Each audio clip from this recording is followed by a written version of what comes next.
fuerte, Señor. Tú eres todopoderoso, Padre Santo. Damos la gloria, Señor, a ti. Damos la honra, Padre Santo, porque tú eres el que mueves cada uno de nosotros, Señor. Sin ti no somos nada, Padre Santo. Pedimos, Padre mío, que tú puedas entrar en nuestros corazones, que tu palabra santa, Señor, pueda guiarnos como lámpara, Señor, en nuestro camino. Pedimos, Padre mío, que unjas a nuestro pastor, que pueda traer esta palabra de este día, Señor. Pedimos por aquellos que nos escuchan, Señor, que puedas llegar a ellos, Padre Santo.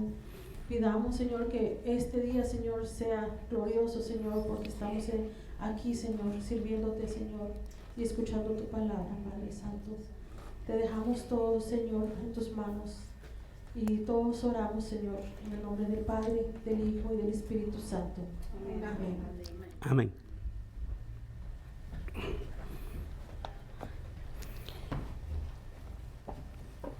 De vez en cuando me gusta llamar la atención a lo que estamos cantando. El canto de ahorita decía, la única razón para vivir de mi vida eres tú, Señor. La única razón. Una razón para vivir es la que necesitamos nosotros, ¿no? Muchos pierden esa razón y se suicidan. No encuentran sentido a la vida. Lo bueno es que nosotros sí sabemos por qué vivimos, ¿verdad? Yo he hecho algunos análisis y en un tiempo, en uno de mis cumpleaños, como dijo aquel, soy hijo de mi papá, ¿no? Mi papá se pone bien científico cuando cumple años y hay que saber matemáticas porque él dice, bueno, la Biblia dice, enséñanos de tal modo que contemos nuestros días y que traigamos al corazón sabiduría. Dice, la Biblia dice que cuente mis días, no mis años. Así que hay que saber matemáticas porque le dice a él un montón de números. 83 años, imagínense cuántos días son, para que tengan idea, ¿no? Entonces el número que le da es bien grandísimo. Yo he entendido que la vida es una carrera. Desde que uno nace, la comienza a correr. Lo interesante de esto es que no es una carrera como la de béisbol, ¿no? El diamante, ¿de acuerdo? Le das una vuelta, ya. Pero al rato tiene chance de darle otra vuelta y tiene otro chance. Puede meter muchas carreras de béisbol en su vida. Y esa es la diferencia con nuestra vida real. Esta carrera no se repite. La comienza a vivir. No tiene opciones. Yo no me acuerdo, tal vez ustedes sí, que a mí mis papás me hayan pedido permiso para traerme a este mundo. ¿Verdad que no? Cuando acordemos, ahí está Mario. ¿Y dónde nací? Tampoco me preguntaron, ¿querías con limosín o sin limosín? Nada, nomás nací ahí. Y comencé a correr, 60 años, corriendo ya. Y un día voy a llegar al final de la carrera y voy a desaparecer. Venimos a este lugar solo para dar una carrera. Eso es todo. Y ahí es donde tenemos que aprovecharla, ¿no? En la vida cristiana estamos hablando de béisbol este día. En las clases fue de puro béisbol, las 4 bases del diamante. Y bueno, relacionado con lo mismo, porque vamos a ir sincronizados con el hermano Andrés, cada domingo estamos en Iglesia 101, eso es lo que estamos hablando, y estamos comenzando esa carrera de béisbol en la vida cristiana. Y este día estoy comenzando yo la serie de sermones que va a ir de acuerdo con las lecciones que venimos estudiando.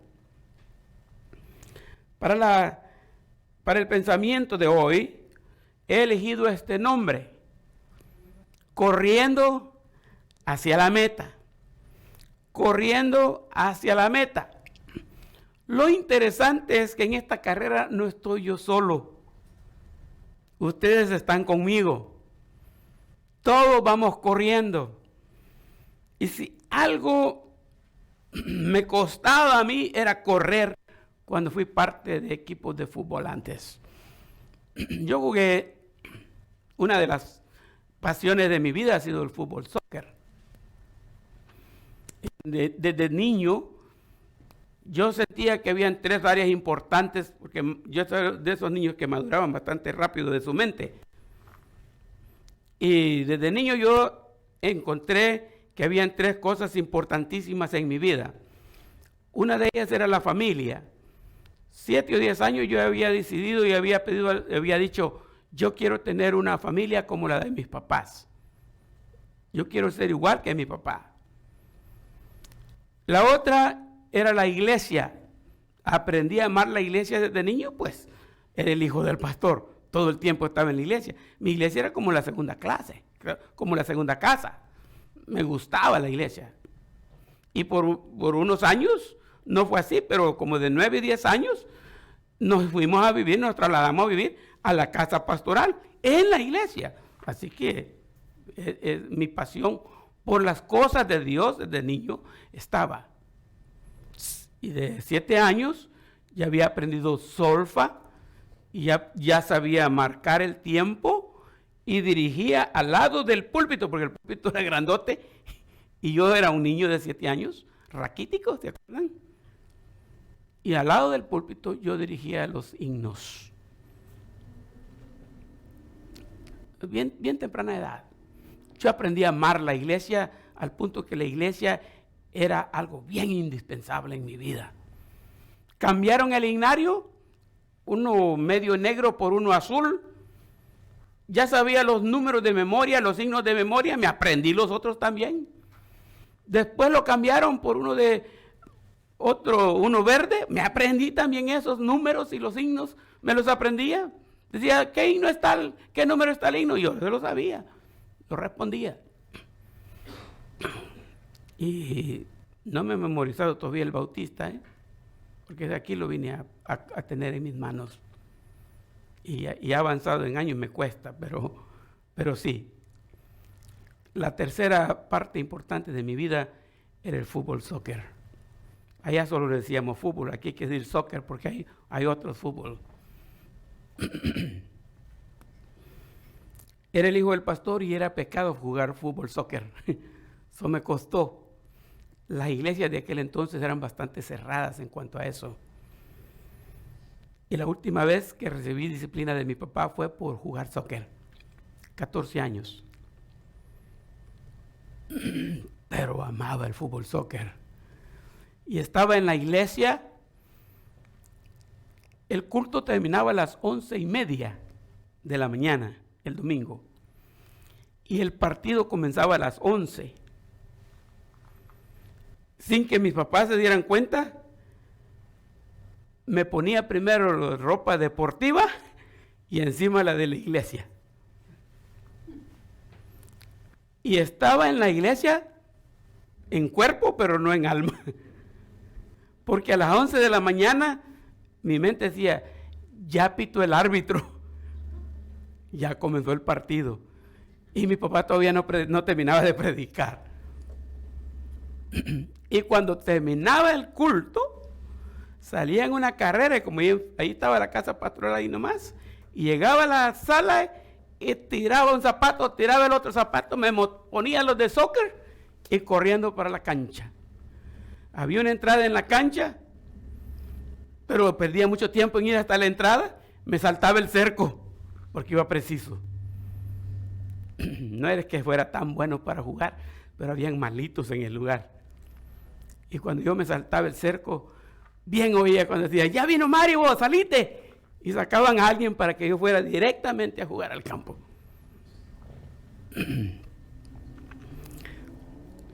En San Salvador me ficharon en un equipo de tercera categoría. Y las disciplinas para eso es tremendo. Y había que darle 5 vueltas a la cancha. Haragán para correr. Si no voy siguiendo una pelota, no corro. Es más, una vez por ejercicio, porque tenía que dar ejercicio, fui a darle la vuelta al Parque Red Morton en Redwood City y dije yo, a las 5 de la mañana yo voy a correr. Y vueltas al parque y después dije, ¿y por qué estoy corriendo? Parezco loco aquí. Y me fui a la casa. Pero si miro una pelota, ahí sí corro con ganas, no me detienen. Así nomás no me gusta. Eso de darle 5 vueltas a la cancha, era el último que yo llegaba. El último que yo llegaba. Pero el director, el entrenador, no pasaba al otro si no llegaba el último. Y ahí estaban, apurate, que tenía que llegar yo rápido. Y estaba pensando, justo esta mañana, revisando mis notas, que eso nos pasa en la vida cristiana. La frase, por eso puse esa frase del versículo ahí. ¿Cómo dice esa frase? Dice, hasta todos lleguemos. Claro, en el atletismo, vamos a verlo, quizás más adelante. En el atletismo, dice Pablo, muchos son los que corren, pero solo uno se lleva el premio.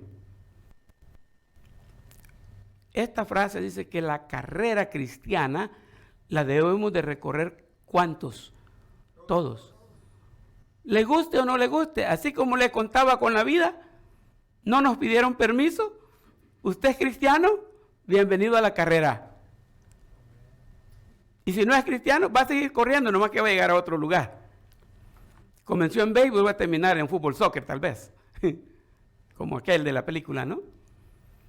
Puede llegar a otro lugar. Pero la carrera hay que correrla. Entonces, hasta que todos lleguemos. Hasta que todos lleguemos. Y recuerden de que utilizamos esto como una base para la serie de estudios que vamos a estar teniendo. Nosotros vivimos una vida cristocéntrica. Cristocéntrica. Y estamos en home, en casa. Y la carrera va a comenzar rumbo a la primera base. Aunque tenemos que aceptarlo, que algunos no saben lo que están haciendo en la vida y se hacen cristianos y tienen su experiencia con Jesucristo, pero todavía no tienen claro qué está pasando en la vida de ellos. No saben para dónde van. Y en lugar de correr para primera base, corren para tercera. La vuelta la comienzan a dar al revés. Y entonces sí que es nadar contra corriente. Y se da uno sus golpes y se da y se enfrenta uno con dudas y con muchas cosas. ¿Por qué? Porque tiene que ir en el orden que debe de ser. Sí, hay mucha gente con incógnitas acerca del más allá, del infierno, del cielo y todo eso. Y esa es una área fácil para ocupar y sacar ventaja de ellos y asustarlos. Muchos predicadores, muchos evangelistas lo que hacen es que la gente se convierte porque los asustan. Muchos niños en la escuela dominical aceptan al Señor porque los asustan. Le dicen, mira, le enseñan las llamas del infierno y le dicen, ¿quieres ir ahí? No, acepta a Cristo. Y se convierten. Pero muchas cosas escatológicas, una persona que acaba de comenzar a correr la carrera cristiana, no las digiere todavía. Entonces tenemos que ir por niveles. El primer nivel de estudio, la nueva vida en Cristo, era suave, era lechita, es algo fácil de entender, fácil de comprender, aunque lo admitimos, algunas de esas lecciones nos dieron que hacer. Más que todo cuando teníamos que hablar de familia. Y es interesante, pero tenemos que pasar a un nivel un poquitito más avanzado. Y comenzar a dejar el tetero, o la pacha, decimos en El Salvador, y comenzar a comer ya un poquitito de comida más sólida, más yogures y otras cositas espirituales, para luego pasar a comer algo más sólida, hasta comer carne. Y esa es la meta, como cristianos, ir madurando, ir creciendo, ir conociendo más. Y según nosotros vamos conociendo de Dios en la Biblia, más nos vamos pareciendo a Cristo. Más nos vamos haciendo fuertes. Mientras nosotros no estamos bien en la carrera, vamos a tener visitas de la duda. Las visitas de la duda son peligrosas. Esas son las que nos infunden miedo, temor, y tienen que ver con el pecado. Pero cuando conocemos a Jesucristo nos llenamos del amor de Dios y el perfecto amor echa fuera y todo cambia. Comenzamos a ver las cosas de otra perspectiva. Antes las miraba solamente humano, pero ahora la veo con la ayuda de mi Paracleto, que es el Espíritu Santo que está al lado mío y vive en mí y me da la fortaleza para seguir adelante. Vamos a la primera base, un poquitito suave. Después de la segunda base, después de la tercera base y después de la cuarta base. Dijimos 101, 201, 301, 401. Clases como que fueran ya de universidad. Pero piense, estamos hablando de una carrera. Una carrera. Y debemos ser capacitados para que en esa carrera nosotros triunfemos. En cada una de las carreras seculares que tenemos hoy, académicas, recibimos reconocimientos. Sí terminamos, pero si no, no recibimos nada. Me costó entender al principio, recién llegado a South San Francisco, lo que era high school drop-off. ¿Y qué es eso? Decía yo, ¿y qué es eso? Después fui entendiendo la situación del high school drop-off, porque mucha gente entraba a la high school, pero no la terminaba. Dejaban la high school y no les daban su diploma de high school. Después están los college drop-off. Tampoco terminan la carrera. Y algunos que están así de terminar su carrera y no la terminaron. Nomás no les dan el diploma. No lo reconocen, no tienen las licencias. Pero la vida cristiana es diferente, ¿no? Porque como todo es gracia y todo es gratis también, ¿verdad? Entonces pensamos que podemos hacer lo que deseamos y hay cosas que no queremos hacerlas y nomás no las hacemos. No hay interés. No ponemos el interés. Y al final, ¿qué es lo que pasa? La iglesia no se afecta, sino que es la misma persona la que no pasa del mismo lugar. Ahí se está patinando la llanta, ¿no? Lo ideal sería que crezcamos, que maduremos. Carrera, ¿verdad? ¿Cuál es mi participación en la carrera? Mi participación en la carrera, vamos a ponerlo de esta manera. Cuando llegamos a la primera base, y ahí me voy a quedar ahora, en la primera base, porque cada domingo voy a presentar una base diferente. Ahora voy a hablar solo de la primera base. Y en la primera base, yo voy a poner esto como punto de partida. Mi contacto con Jesús. ¿Sabe dónde se comienza la carrera cristiana? Pues si es cristiana, tiene que comenzar con Cristo. Tiene que comenzar con Cristo. Sí, hoy día tenemos muchas cosas que nos confunden en el mundo en que vivimos. Sí, es difícil. Yo estudié en el Instituto Bíblico Breve Regional de niño, estudié Historia Eclesiástica, tomo 1. Después en el plan avanzado estudié Historia Eclesiástica, tomo 2. Y esas hablaban mucho de allá de la iglesia primitiva y hasta la iglesia reformada, hasta la época de la Reforma. Después estudié la materia completa de la historia de la iglesia, completa, historia de la iglesia. Cuando vine a este país y que me pidieron o me hicieron entrevistas para darme las credenciales de pastor, dentro de la evaluación me dijo el pastor Zapata, que fue el que me evaluó, me dijo, una materia es importante que usted estudie ahora que llegó a Estados Unidos, historia de la iglesia en los Estados Unidos. Y como vine a ser parte de una iglesia bautista, historia de la iglesia bautista. Miren Comencé con la iglesia primitiva y terminé conociendo la historia de la iglesia bautista. Pero cuando llega usted a la historia de la iglesia en Estados Unidos, hay muchas cosas que lo pueden confundir a usted. Porque así como el cristianismo vino a Estados Unidos, vino también el cristianismo que ya venía maleado. Y tuvo que pasar por ciertas cosas aquí. Y todavía estamos en esa mezcla de cosas que confunde a la gente. Por un tiempo usted podía decir, yo soy cristiano. Cristiano, sí, está bien. Y lo que venía en mente eran los cristianos que mataban a los judíos.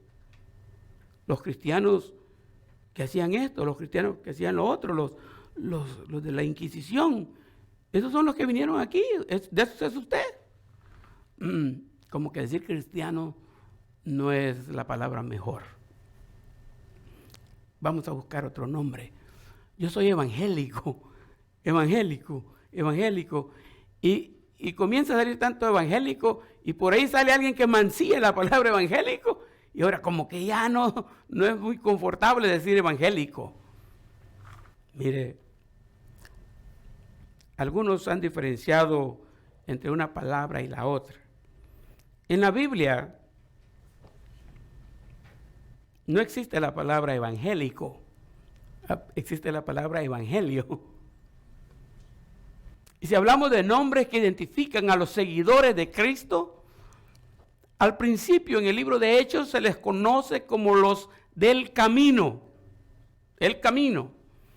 Ese era el nombre que le daban, porque Jesús había dicho, yo soy. Y quien sea que cree lo que Jesús es, son parte del camino de Jesús. Y ese es el primer nombre bíblico que existe, el camino. Fue en Hechos 11:26. Y dice literalmente, el versículo dice así, y a los cristianos, y a los discípulos se les llamó cristianos por primera vez en Antioquía. Si le estoy citando el versículo, Hechos 11:26. A los discípulos se les llamó cristianos por primera vez en Antioquía. Y yo, hablando de nombres, definirme por la Biblia. Muchas cosas yo con la Biblia me voy. ¿Qué dice la sociedad? ¿Qué importa? Es la Biblia la que me manda. Yo soy cristiano. Y entré a investigar qué era ser cristiano. Descubro que el diccionario define la palabra cristiano como universal. Universal. Y la palabra universal en la iglesia evangélica no existía en el tiempo que yo estaba investigando eso. Pero sí me llamó la atención que la palabra católico quiere decir universal. Quiere decir universal. Y seguí investigando la palabra cristiano. Y cristiano me llevó a dos definiciones que me gustan y siempre las utilizo. Una dice que cristiano viene de la palabra Cristito o Cristo pequeño. No hay nadie como Cristo, ya lo saben eso, ¿verdad?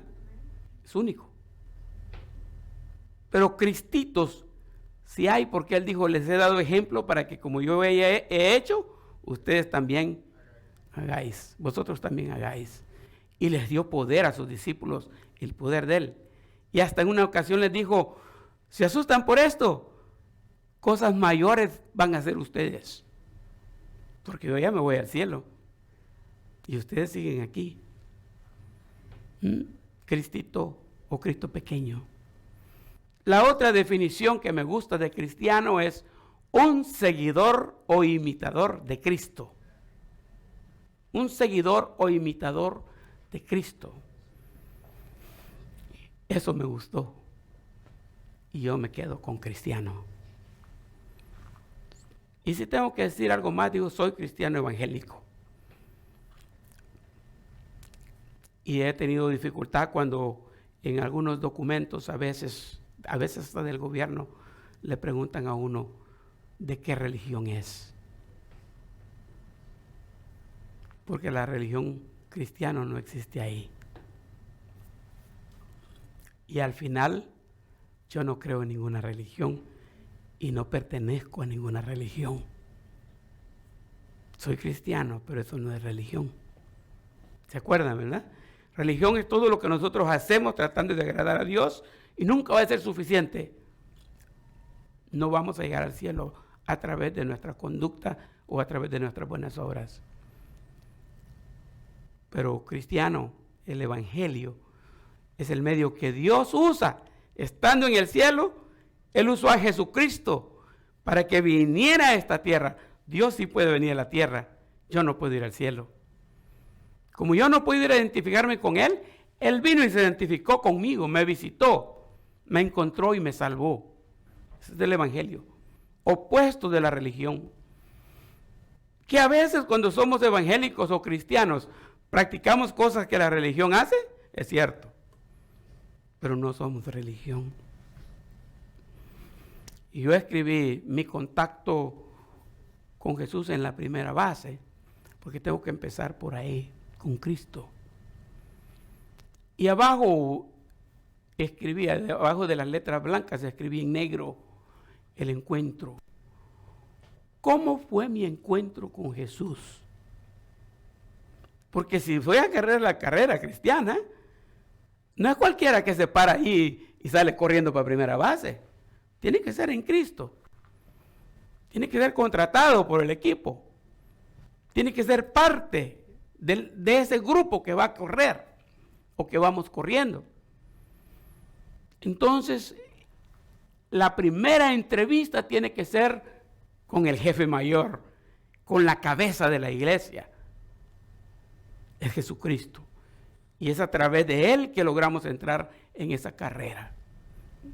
No se puede ser cristiano sin Jesucristo.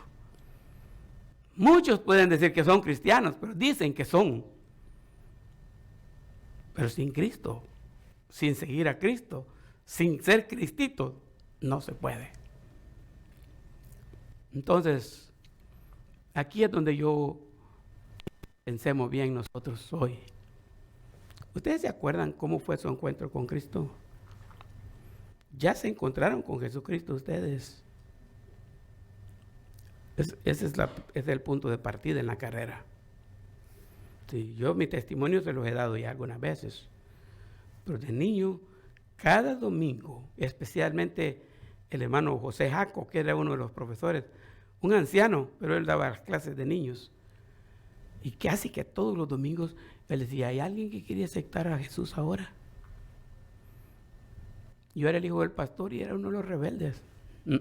Nunca quería. Y a veces me miraba así como, acepta, pero no quería. En Metapán hay una escuela que se llama, el nombre es así, se llama Escuela República de Guatemala. No sé por qué, no voy a entrar en eso, pero así se llama la escuela. Y había una celebración del Día de la Biblia y todas las iglesias estaban unidas. Se hacían desfiles antes que la guerra comenzara, porque la guerra echó a perder todo eso. Ya los desfiles de la guerra eran manifestaciones contra el gobierno. Pero antes hacíamos unos desfiles tan bonitos en las calles. Vehículos con bocinas a la intemperie, predicando la palabra, y toda la gente siguiendo el vehículo. Y cuando alguien decía, levante su Biblia, y levantábamos la Biblia todos, aquella calle se miraba, pero llenísima de Biblias. Llenísima de Biblias. Y como había muchos eventos así, habían alquilado la Escuela República de Guatemala para dar clases bíblicas a los niños que llegaran a ese evento. Y nos dividieron en las aulas de la escuela, según las edades, igual como que a la escuela íbamos, y nos designaron profesores. Ronaldo Blue se llamaba el misionero americano que estaba ahí y que nos dio las clases a nosotros toda la semana. Y fue allí donde yo me encontré con Jesús. La manera como Él ministró la clase, la manera como yo abrí mi mente al mensaje de la palabra ese día, 7 años. cuando él hizo la invitación, no fue la invitación como la del hermano José Jaco. Las palabras fueron parecidas, las mismas casi. Quieren aceptar a Cristo. Pero lo que pasaba aquí adentro de mí era totalmente diferente de otras veces. Porque aquí había algo que a mí me martirizaba, que no puedo explicar, pero en mi pecho yo sentía algo que me decía, tú tienes que aceptar a Cristo. Y ese día yo acepté a Jesucristo. Ese día yo me entregué a Él.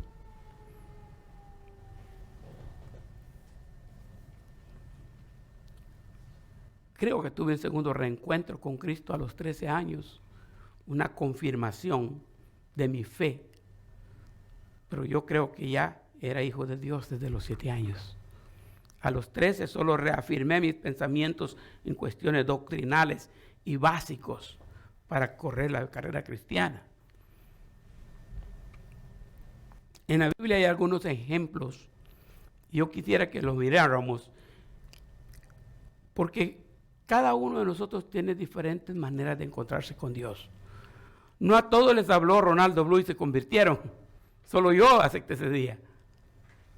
Aunque hubieron varios niños al final de la semana.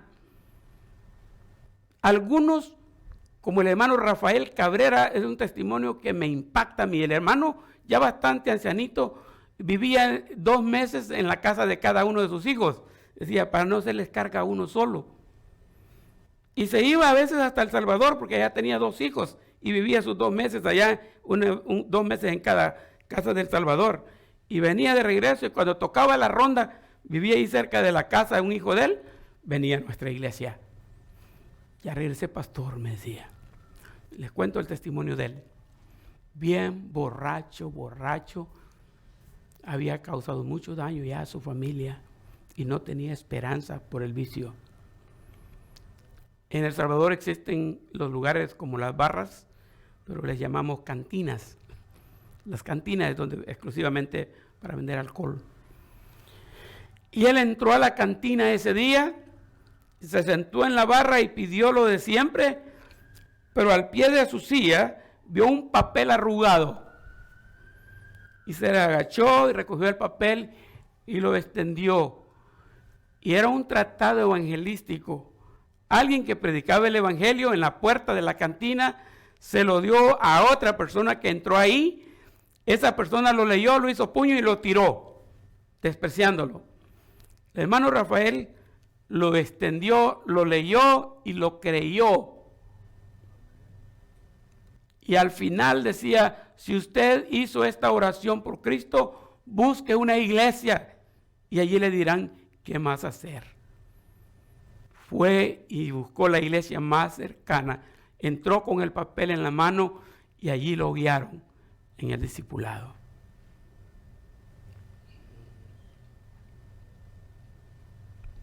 ¿Cómo encontró al Señor él? Nadie le predicó. Un papel arrugado estaba tirado en el piso. Y allí estaba el mensaje que a él le trajo la salvación y la restauración de su vida. Porque Romanos 1:16 dice, porque no me avergüenzo del evangelio, porque es poder de Dios para salvación a aquel que cree. El evangelio es poder de Dios. Y si fuera uno por uno, yo sé que tenemos diferentes experiencias de cómo aceptamos a Cristo. Le voy a dar la experiencia de Tomás. El contacto de Jesús con Tomás. Jesús le dijo, dice el versículo, mírelo ahí. Juan 20:29. Jesús le dijo, porque me has visto, Tomás, ¿qué pasó? Creíste. Bienaventurados los que no vieron y creyeron. ¿Cuánto tiempo tenía Tomás andando con Jesús? Mínimo 3 años y medio andando con Jesús. Si mira la lista de los 12 apóstoles, Tomás es uno de ellos. Y en base a este versículo, Tomás no había creído en Cristo. Aunque venía a la iglesia, bueno, no había iglesia, pero aunque andaba con el grupo de cristianos, el grupo de seguidores de Cristo, cristianos seguidores de Cristo, aunque andaba ahí disfrutando, quizás estaba entre los que envió, que vimos el viernes, entre los 12 que envió Jesús, entre los 70 que envió Jesús, Quizás está entre los que hicieron milagros. Pero en base a este versículo, Cristo dice, porque me viste resucitado, Tomás, creíste. A la hora de la prueba, a la hora de decir, ¿eres o no eres cristiano? ¿Qué pasó con Tomás? Tomás dijo, no. Si no miro los hoyos en sus manos, en sus pies y su costado herido, no creo. El versículo dice que 8 días después, Cristo se volvió a presentar allí mismo, pero Tomás estaba en el grupo. Y le dijo, Tomás, mira, aquí están mis manos, aquí están mis pies, mete tu mano en mi costado, aquí está el hoyo.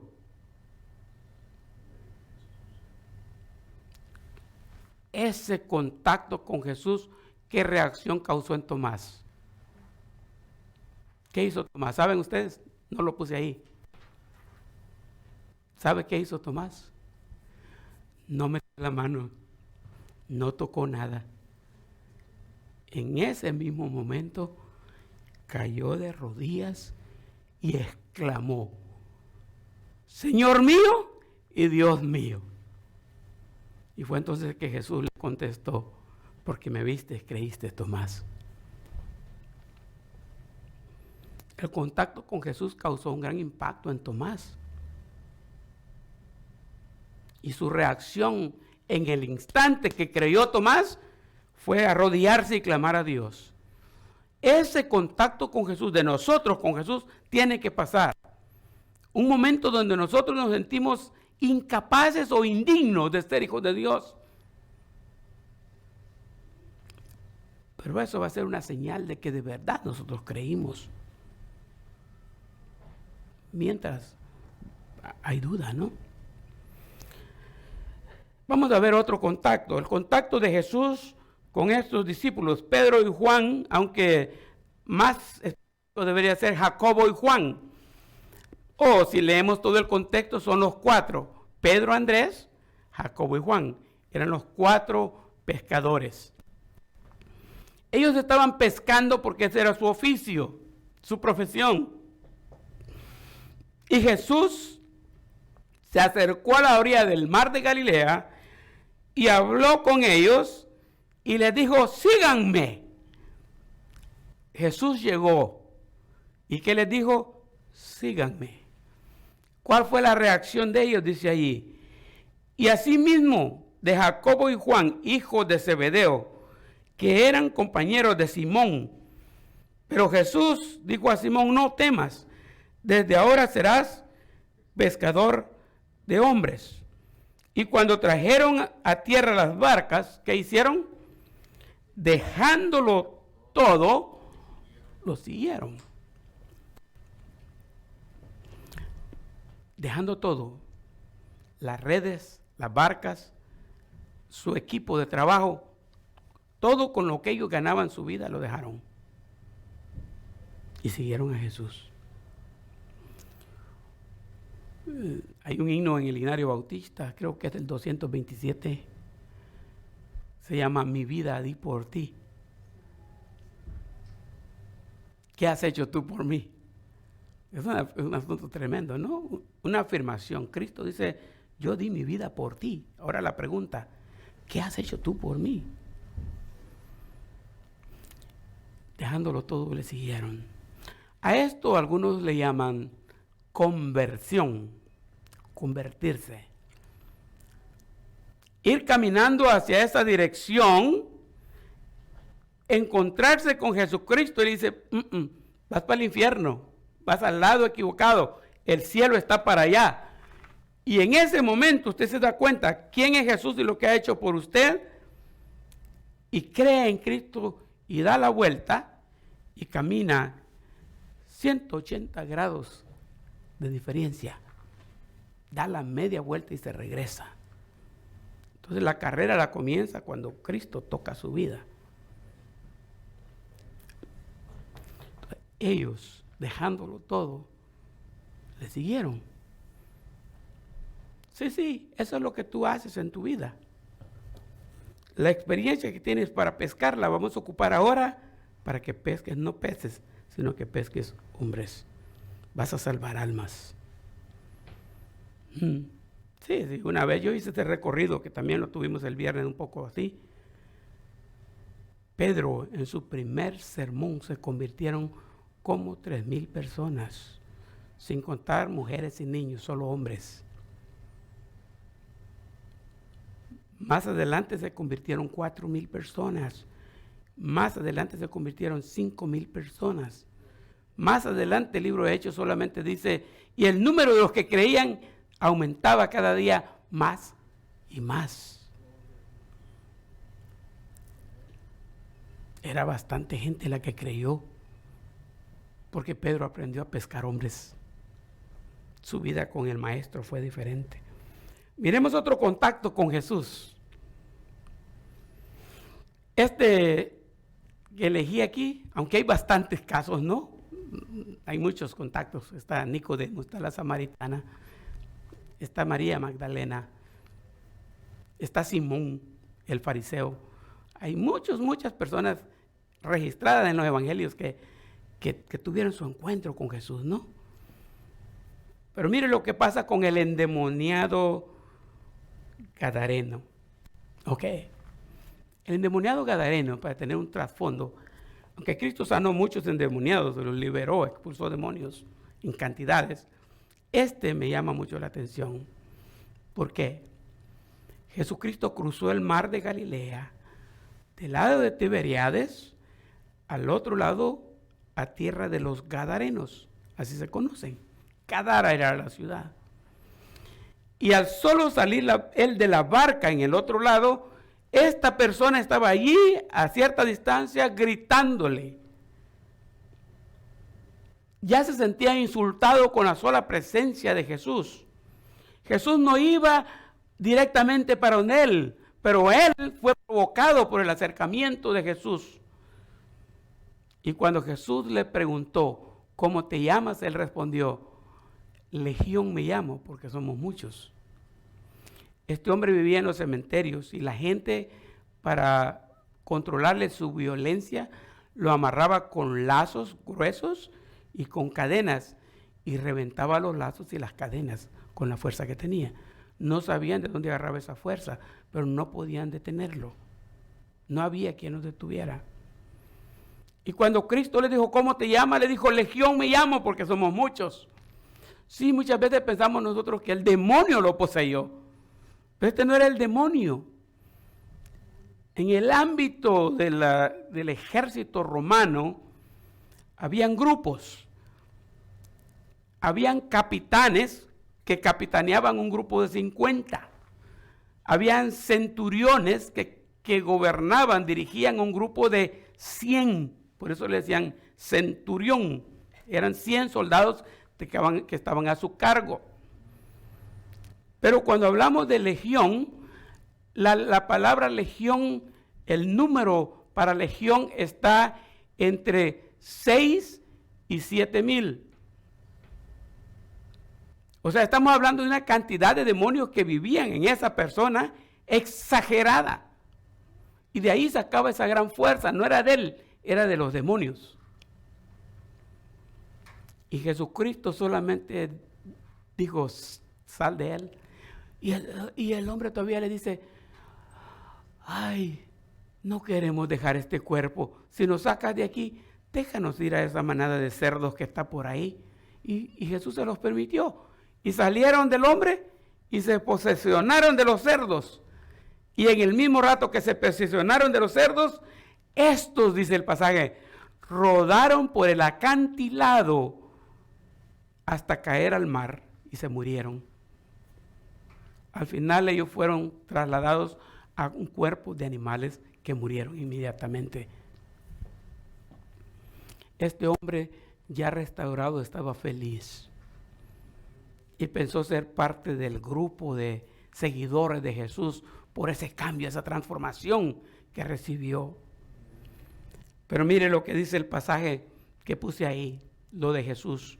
Él quiere seguir a Jesús y dice ahí, mas Jesús no se lo permitió, sino que le dijo, vete a tu casa, tu familia, a los tuyos, tus vecinos, tus amistades, y cuéntales cuán grandes cosas el Señor ha hecho contigo y cómo ha tenido misericordia de ti.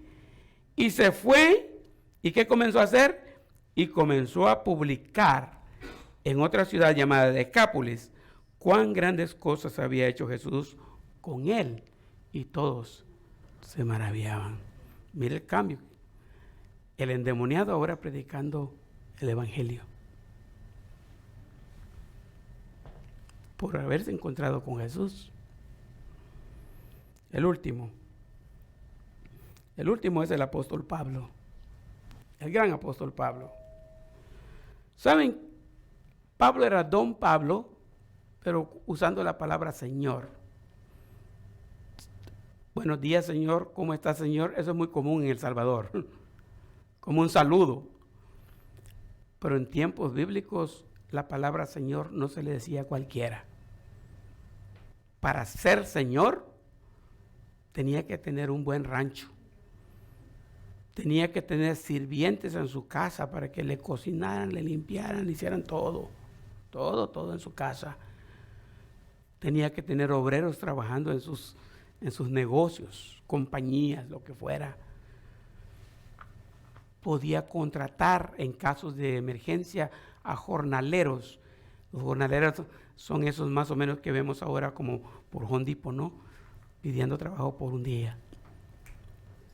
Y obviamente por ser señor tenían dinero, podían comprar esclavos. Para ser señor tenían que tener un rancho grande. Pablo era señor Pablo. Tiene una de títulos Pablo en la Biblia. Y cuando habla de israelitas, comenzaba a decirles, yo tengo el diploma, tengo el certificado que soy descendiente de la tribu de Benjamín. Los judíos hasta ahí topaban. Descendiente directo de Benjamín, de la tribu de Benjamín. Fariseo de fariseos. Y hasta resultó ser ciudadano romano el hombre. Tenía múltiples ciudadanías. Un hombre bien dotado, fuerte, capacitado, bien entrenado, una eminencia de la época, al grado que él no se llevaba con cualquier persona.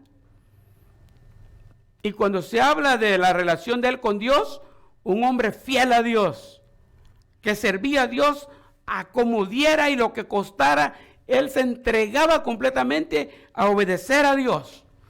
Tan bien obedecía a Dios que había ese grupo que se llamaba cristianos, una secta que andaba blasfemando el nombre de Dios y había que destruirlos. Y Pablo iba seguro que estaba haciendo el bien, que seguía la voluntad de Dios, la dirección de Dios, cuando iba matando a los cristianos y encarcelándolos. Hasta que un día, en Hechos capítulo 9, yendo a Damasco con cartas de los juzgados, voy a decir en El Salvador, o de las cortes, cartas oficiales para traer presos a los que hallara. Iba a Damasco con esa consigna él, definido a eso, a atacar a los cristianos. Y ocurre el encuentro, el contacto con Jesús. ¿Qué pasó en ese contacto con Jesús? Ustedes lo saben, ¿no? Ese que todos le decían Señor y que él a nadie le decía Señor porque no había nadie superior a él. Ahora lo tenemos tirado en el piso. Una luz del cielo lo rodeó. Cayó al suelo. No quiere decir que cayó del caballo porque no dice eso la Biblia. Cayó al piso. Y allá tirado en el piso se dio cuenta que estaba ciego, no podía ver. Y ahí tirado en el piso apareció una voz que le dijo, Saulo, Saulo, el nombre que él tenía antes. ¿Por qué me persigues? ¿Por qué me persigues? Ahora Saulo ahí tirado se dio cuenta que había alguien más poderoso que él. Tan poderoso que ahora estaba doblegado en el piso y ciego. Entonces Jesús le contestó con ese versículo que está ahí. Él dijo, ¿quién eres, Señor? Oiga, ¿quién dijo Pablo? ¿Quién eres? A nadie le decía Señor él. Pero ahora sí se dio cuenta que había un Señor superior a él. ¿Quién eres, Señor? Y le dijo, yo soy Jesús, a quien tú persigues. Pero yo pensé que estaba haciendo la voluntad de Dios. No, tú creías que estabas haciendo la voluntad de Dios, pero vas en contra de Dios. Eso lo dije yo, ¿no? Está haciendo ruido esta cosa.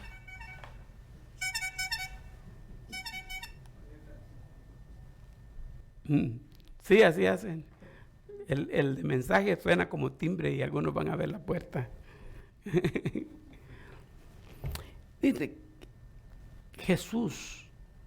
Esta es la última vez que va a identificarse con el nombre Jesús en el Nuevo Testamento, porque Jesús es el Dios humanado, ¿no? Y ahora ya está ascendido. Yo soy Jesús a quien tú persigues. Dura cosa te es dar coces contra el aguijón. Él, temblando y temeroso, dijo, Señor, otra vez Señor, mire. Y la disposición, ¿qué quieres que yo haga?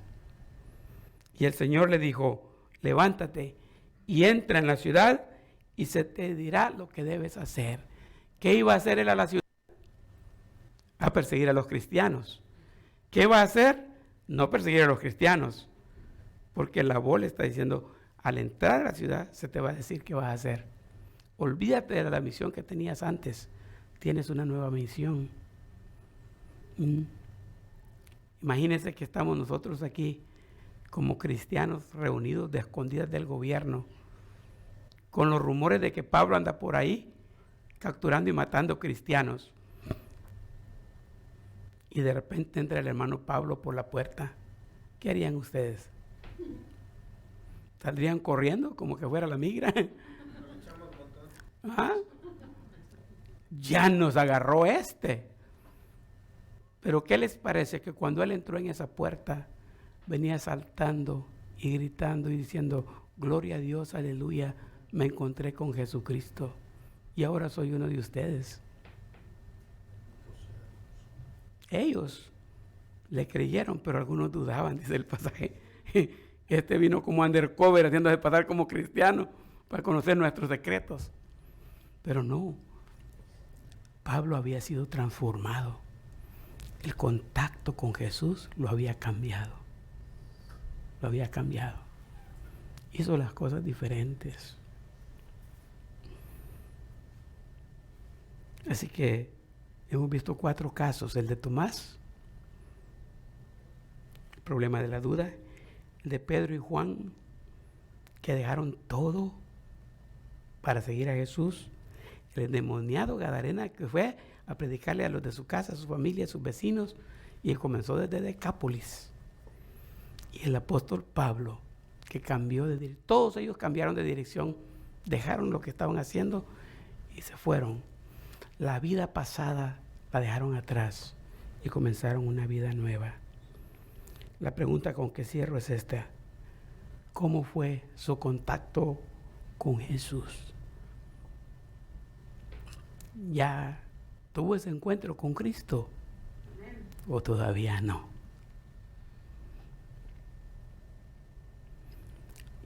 El próximo domingo vamos a hablar de la conexión. El siguiente vamos a hablar del servicio. Y hasta después vamos a hablar de la meta, que es el home run, ¿se acuerdan? Es el home run. La pregunta sigue en pie: ¿cómo fue su contacto con Jesús? ¿Ya está listo para comenzar la carrera? ¿O ya comenzó a comenzar la carrera y va para tercera base en vez de ir a la primera? De eso se trata hoy. ¿Quieren? Nos ponemos de pie y terminamos con una oración.